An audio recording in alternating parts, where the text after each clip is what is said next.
So I want to talk about the situation around Pokrovsk right now. And we're going to open this dialogue with some footage inside Pokrovsk of Ukrainian special operators, the 3rd Regiment, operating and trying to find Russian infantry, eliminate them, to keep open the corridor out of the city so more and more Ukrainians can have a pathway out, which is essentially what the Ukrainian armed forces is trying to do. At this point, holding Pokrovsk in the long term is a fool's errand and really an impossibility. It's really now a question of how will the Ukrainians get out of Pokrovsk? How much longer will they hold on to it in order to accomplish that? And at what cost can this be done? Here is footage from Ukrainian special operators.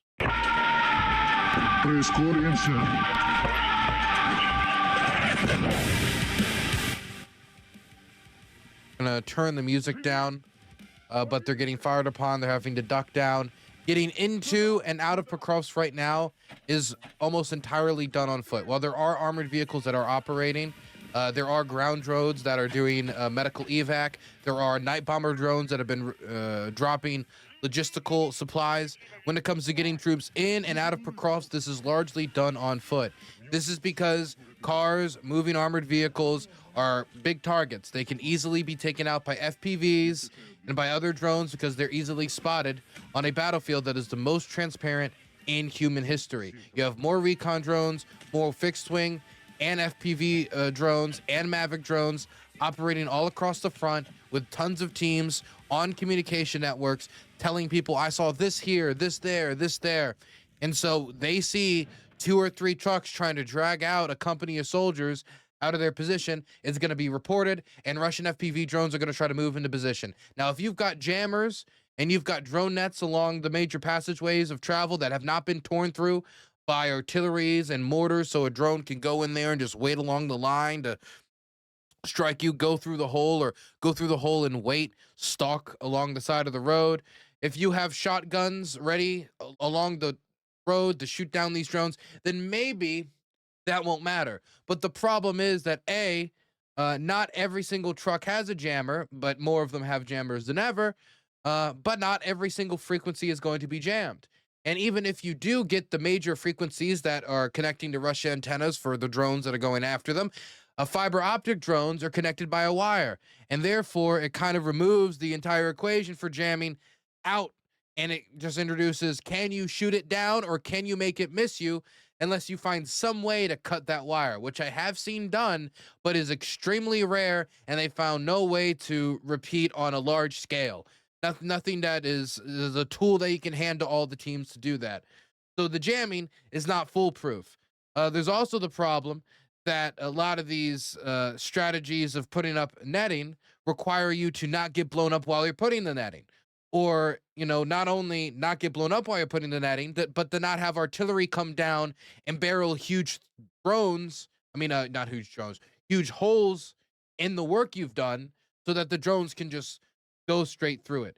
And when it comes to the shotguns, if you're in the back of a pickup truck bouncing around, you might not necessarily have the best shot.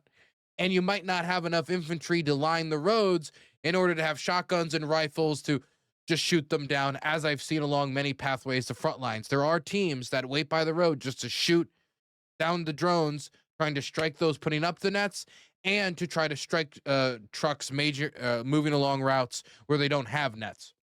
But that is dependent upon you having the resources and the infantry and in order to go divert people to protect your supply line, and that those guys aren't being shelled constantly by mortars and artillery and being torn up by shrapnel. Because if you just have a bunch of guys stand by a road only to get blown up every day, well, then all that is a waste of manpower. Essentially, all the things that would make it so that armored transport into Pokrovsk is, simple, is not foolproof, or they don't have enough of. For example, drone nets don't have enough of, and the ones that are up have been torn through. So this has made it so that the Ukrainians have had to rely on more infantry movement so they can move along the tree lines, so they can jump out into a hole in case a drone's coming in the direction, or using the old strategy of run and gun and jump out the truck if anything goes wrong. But mostly, infantry movements have been the ways to get in and out of Pokrovsk at this point. And the positions in Pokrovsk have never been put under this much pressure. That is to say that there is a lot of infantry assaults, there is a lot of cop strikes, there is a lot of drone strikes from the Russian side, and that the Ukrainian positions uh, are shortest between Russian positions. As in before, you could talk about like 15 kilometers in the distance between Russian positions. Now we're talking about 15. 15 kilometers. Now we're talking about 10. 10 kilometers. If you were to be ungenerous, you could talk about the Russians being sighted at positions from each other of between 6 and 7 kilometers. That is a difficult position to hold for the Ukrainian defenders that have to pull through this narrow avenue, especially for those who have to start down here. The Ukrainian soldiers down here are in the most dangerous part of the pocket in Pokrovsk. And this is why I am of the position, one of many of the reasons why, but one of the big reasons why I'm of the position that, yes, Pokrovsk is falling. Yes, Pokrovsk will fall. It's a question of how it falls. And the big question is, can the Ukrainians make sure that it falls in a way that most of the guys down here can get out? Buy enough time so that the soldiers that are in these village houses can go along these tree lines, move along these fields, get up into Mirorod, transfer over the back northern outskirts of Pokrovsk to this line, and then get out of there towards Dobrupila, towards free Ukraine. That is the question now, whether or not the Ukrainians will be able to hold open this corridor and create an opening. Both things of huge difficulty. One, to hold open the corridor, you have to have the infantry to hold back the Russian advances. The Russians have, at this point, captured, the last reports that I was seeing being publicized was 60%.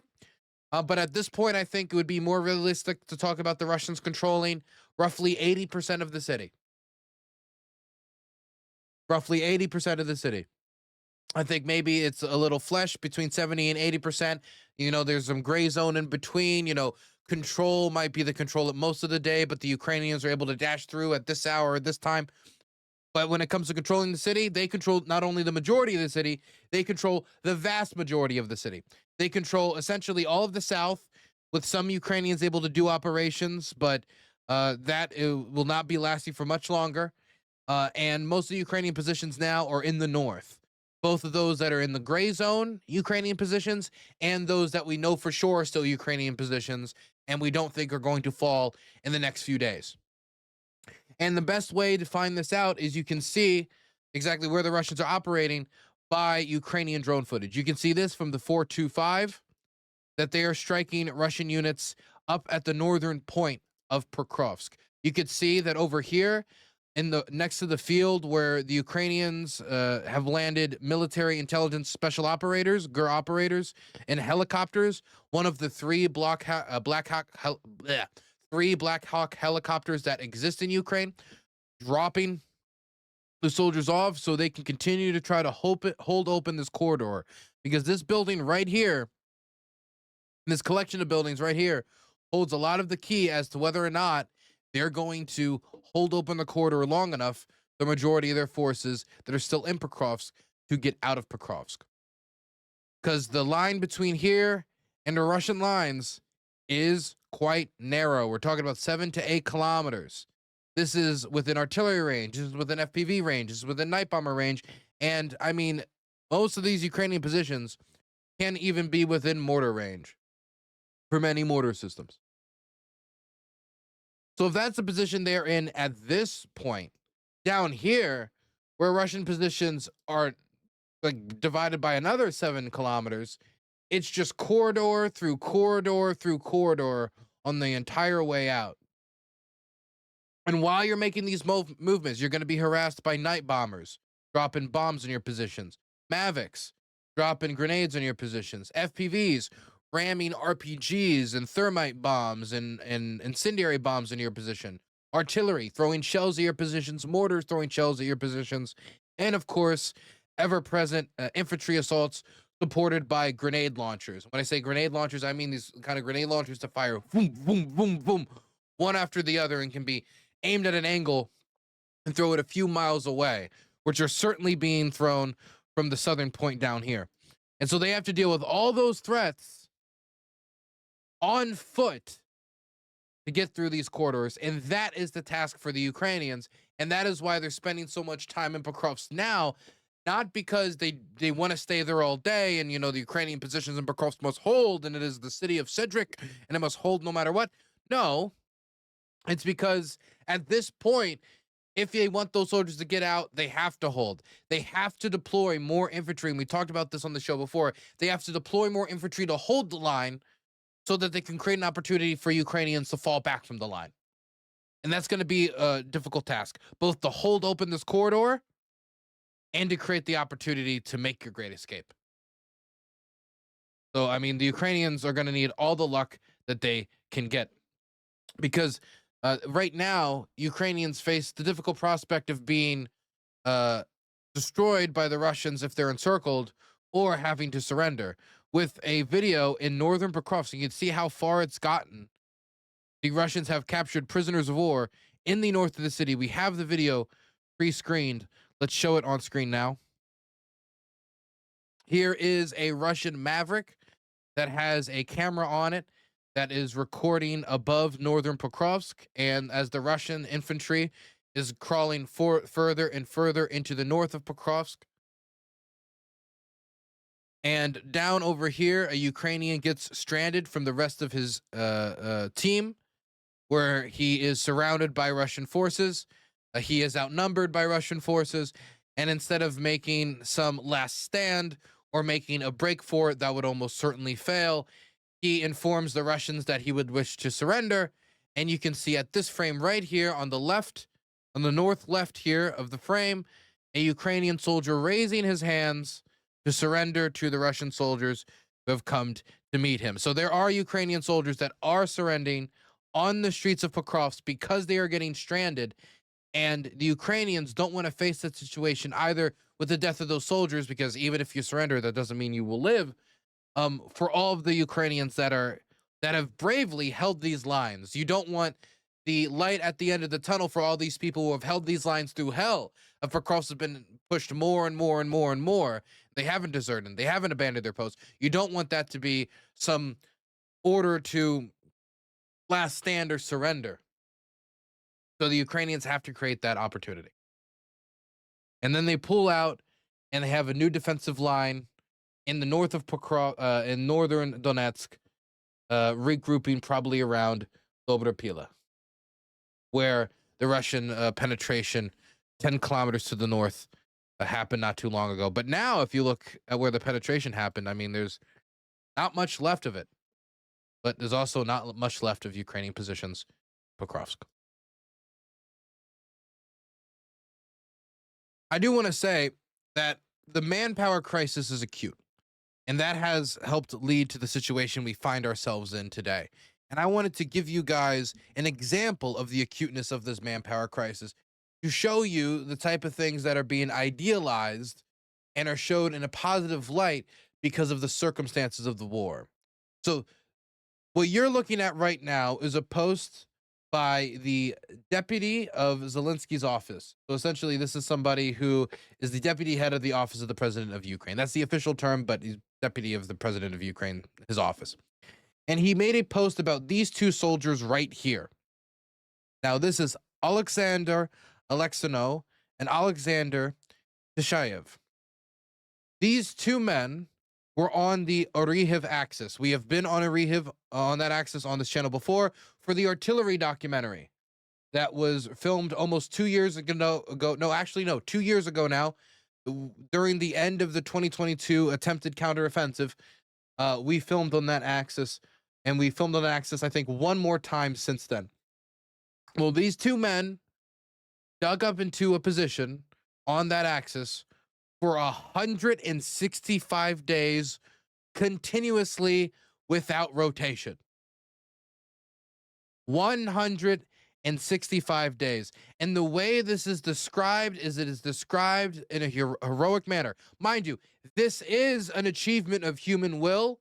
This is an achievement of the human spirit. I don't want to take away from any of the achievement of these men, but the way it's talked about and heroicized, and the way that men are made to go through this, I do want to discuss after we read what they wrote about them. These two are an example of courage and bravery. Both Alexanders, both from the TRO, that means territorial defense, both held the defense continuously for 165 days. Alexander and Alexander distinguished themselves even before their heroic defense. They destroyed the enemy in rifle combat, meaning these are frontline infantry, helped evacuate the wounded and the fallen, and shot down Russian drones. And from May to October of this year, the two of them held the defenses of their position on the Orikhiv axis for 165 days, constantly conducting reconnaissance and destroying Russian infantrymen, meaning they held the line against Russian assaults. More than 30 times they tried to replace them. 30 times. But it did not work due to shelling. Only at the end of October, thanks to a thick fog, was it finally possible. Alexander Alexno says that despite his injury, he was able to hold out for so long precisely thanks to the physical and moral support of his comrade in the trench with him, Tashayev, with whom they were together on the position. For their feat, both will receive from the President of Ukraine the highest military award, the Cross of the Combat of Merit. The decree has already been signed. The fight continues. No, that last thing, the highest military award, the Cross of Combat of Merit, yes, obviously they deserve it. 165 days. They're defending against infantry assaults. They're shooting down drones. They've evacuated the wounded. They've evacuated the fallen. And they're doing it as older men. Now, the problem is if you look at a picture like this, how exactly, how old they are, they could be between the ages of 40 and high 50s due to how I believe their work has probably aged them over the last half year of frontline service. But that last thing about them winning the Award of Merit, originally, they did not win the Award of Merit. Originally, they won the award that you frame as a placard. They won paper. They said, oh my goodness, thank you for being on the position for 165 days, stopping the infantry from assaults, shooting down the drones. Here is a piece of paper. You've gotten your participation award. Now, that's not to put down the award. That's not to say that if you've got a framed piece of paper, it means nothing. But considering the scale of what they had done, 30 failed evacuations, over 30 failed evacuations, defending against assault after assault for so much time away from their family. Mind you, in Pokrovsk, the drone team I was with, their evacuation, their rotation 6 months ago, it was every 3 days. Maybe, give or take a day or two, depending on the situation, and how active the front is and the risk to evacuation. This was 165 days. And hearing commanders talk about this, again, on one side, you respect the will to fight. You respect the testament to will that this achievement was, while acknowledging the horror of that. The horror of never being able to get that buzz of those drones above your head out of your thoughts, of hearing your dugout rumble again and again and again, wondering if that night is going to be the night that you're buried alive by a cob bomb, a glide bomb, of having to hide anytime you go to the bathroom, of not being able to bathe properly, of not being able to see the lives of your loved ones evolved in their faces, of not being able to go and have a hot, nice meal outside of a trench, being able to just take a walk, stretch your legs. And they do it for 165 days under hellish conditions. And the way that the system works was, congratulations, here's a piece of paper. We'll have you on the front in, I don't know, like a month. Or, in many other instances, in a few days after you rest up. If you're lucky, you get to go to Odessa. If you're really lucky and you've really done good and you're with good people, maybe you could vacation overseas, which I know people talk about the foreigner, the Ukrainians are not allowed to go overseas, the men, even though there was a large cohort of them that recently did. If you serve and you distinguish yourself, you do have an ability to do that.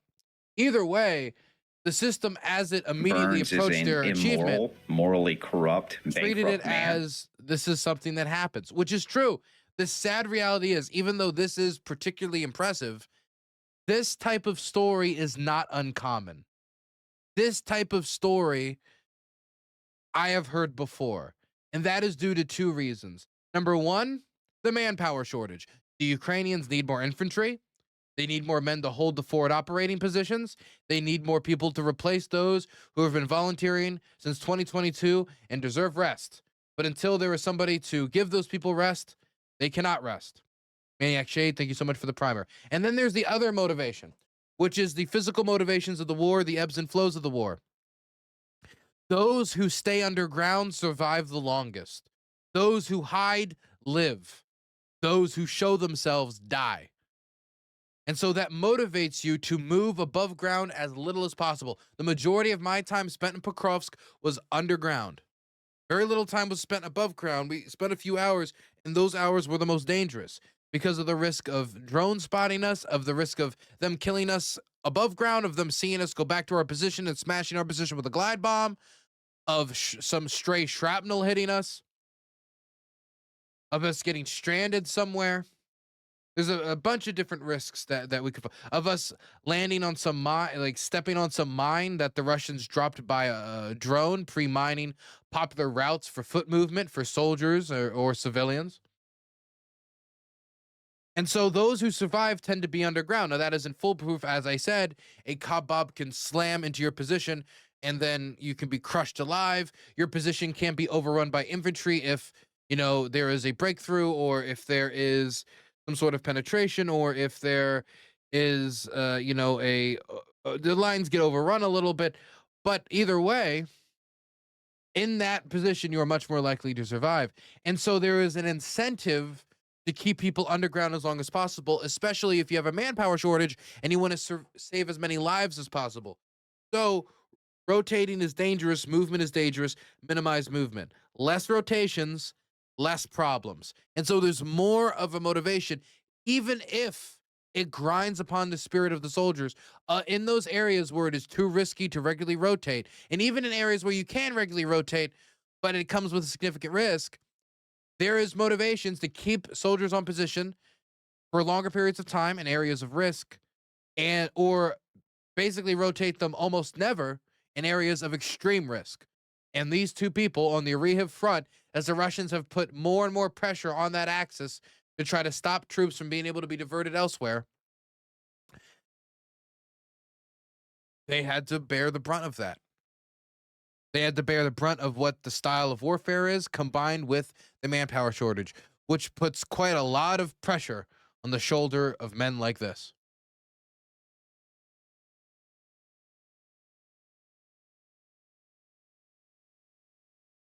I would smoke so many cigarettes, you and many people. You and many, many people. Now, look, obviously, this type of warfare, while it has atrocious sides to it, horrific sides to it, there are advantages to it for the Ukrainians. It is easier to not show yourself as a defender than it is as an attacker. As an attacker, you have to cross large farm fields, and we have seen the Russians trying to use thermal blankets to cover their movement, trying to charge across open fields with motorcycles or on the back of BMPs. We have seen them try to crawl through tree lines, and all of this comes with casualties from FPVs, from mortar fire, from artillery fire, from you name it. And of course, having to make contact with the Ukrainian front line and eventually face rifle fire. This all comes with casualties. And so this is a type of warfare, especially when maneuver warfare has largely been maneuvered out of the room, that can benefit the defender. And that is what the Ukrainians are relying on as the war grinds on in the fight for northern Donetsk after the fall of Pokrovsk looks us down the barrel. Konstantinivka is the next big headline.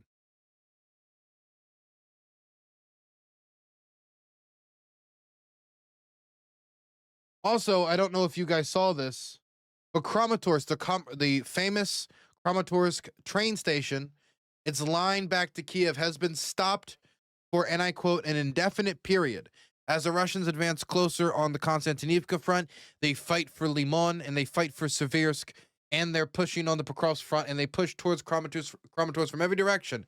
And we have had examples of some FPVs making their way into Kramatorsk, and more Shahed and long-range missile strikes on Kramatorsk itself. Administration officials and train officials have decided to stop the Kramatorsk train, meaning that now to get in and out of Kramatorsk, it must be done by vehicle. It must be done by car or by bus or by some other type of wheeled vehicle. There is no longer any trains into Kramatorsk. The train into Kherson still operates, amazingly, but the train into Kramatorsk, after dealing with so much bombardment and so much pressure, has been stopped. Also, another thing that has been stopped were Russian offensives by mud puddles, as the weather is starting to affect Russian attempts at mechanized offensives to add more pressure on the Pokrovsk axis, which has led to some losses for the Russians in armored vehicles, over roughly 80 to 90 losses in the last week or so in armored vehicles on the Pokrovsk axis alone. Okay, while we're on the topic of Ukraine, we might as well pivot over to this area. I want to talk about the situation in Pokrovsk right now. The situation continues to evolve since we talked about it on yesterday's show. On yesterday's program, we showed that prisoners of war are being taken. We still have the footage here. Here's a prisoner of war in Pokrovsk being taken by Russian forces. You can see them on the, oh, 1 second, just playing the footage, and then it decided it did not want to. You can see them there on the left side, with the Russian soldiers on the right side at the top of this screen, surrendering.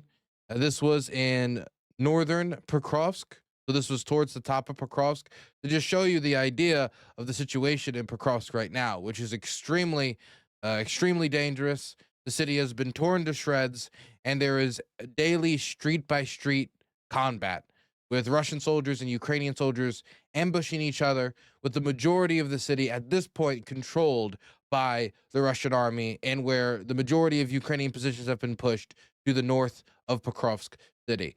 The Ukrainians, though, continue to show a resilience and be able to maneuver themselves into positions in the south of the city. You can see here the Russians continue to expand the area that they for sure control in Pokrovsk.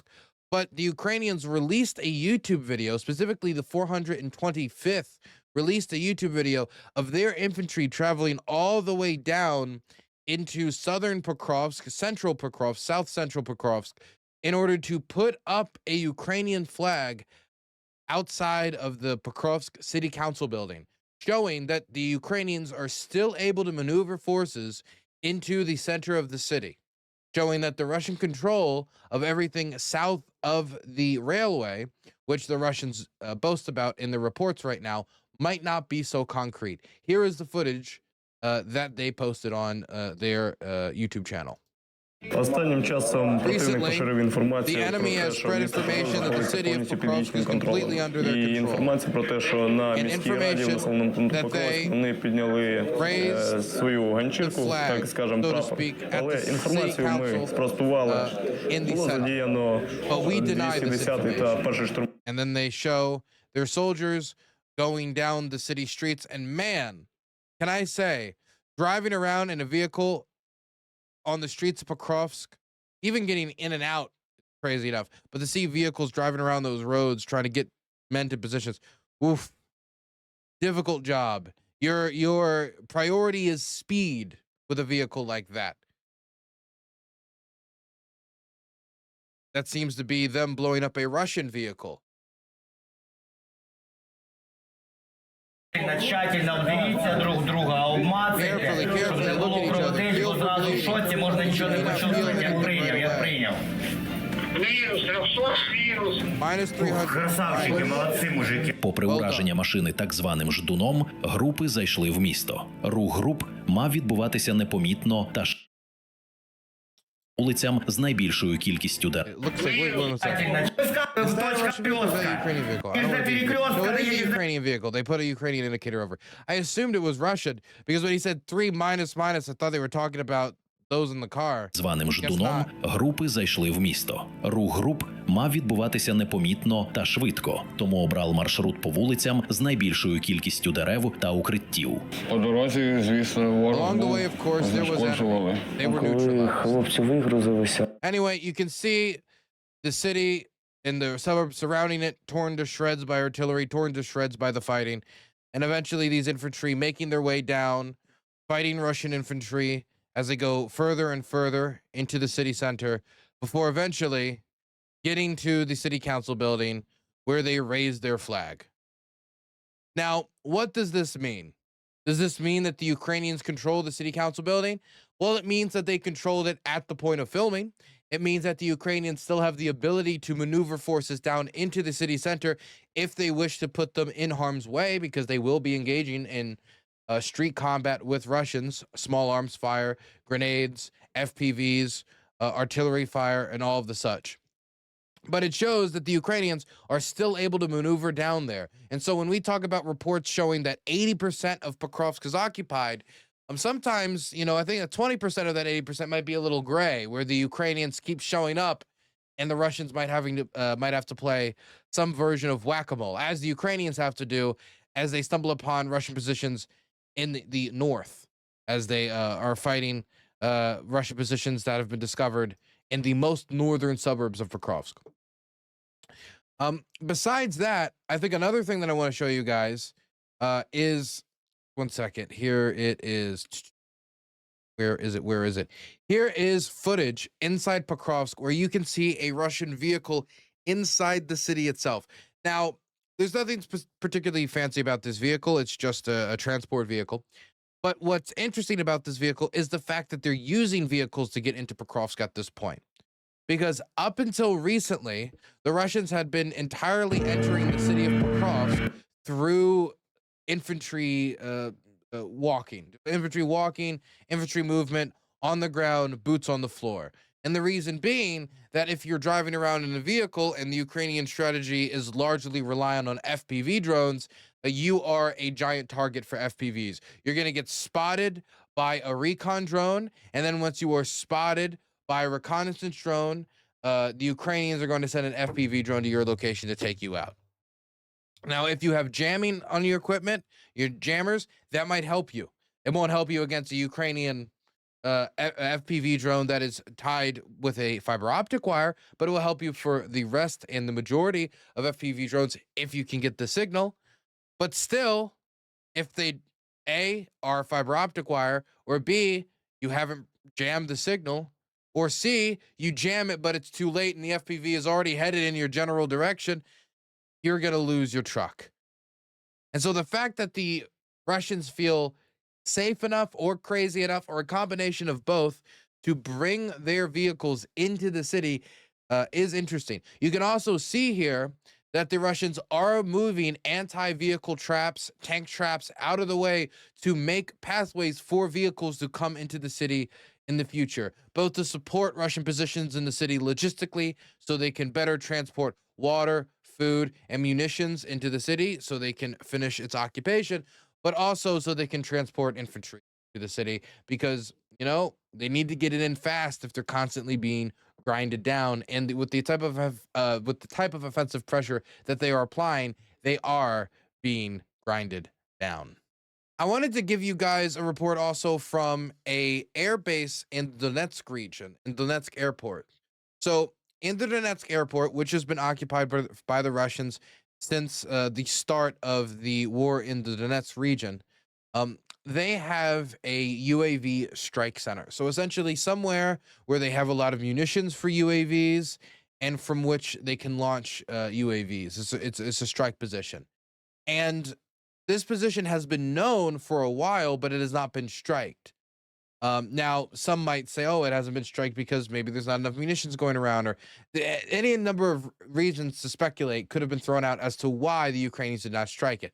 One of the reasons that were floated was, well, maybe it's possible that the Ukrainians are waiting for the Russians to completely fill up this area with drones, with munitions, with explosives, so that when they hit it, they're going to hit it when they'll do the absolute most damage. And well, would you know, it seems that has occurred. They found a moment where there was the most drones in position, and they fired at that position.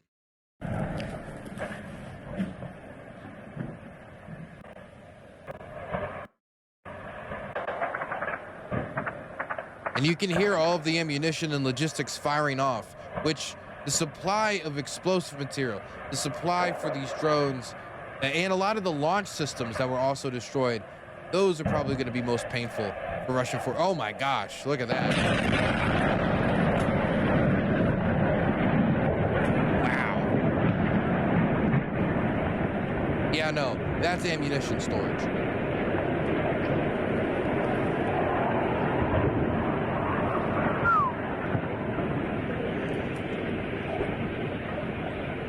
Yeah, no, that's painful. That is painful. We have more footage of it. Меня ебануло, стекла выбило нахуй. Nahoi.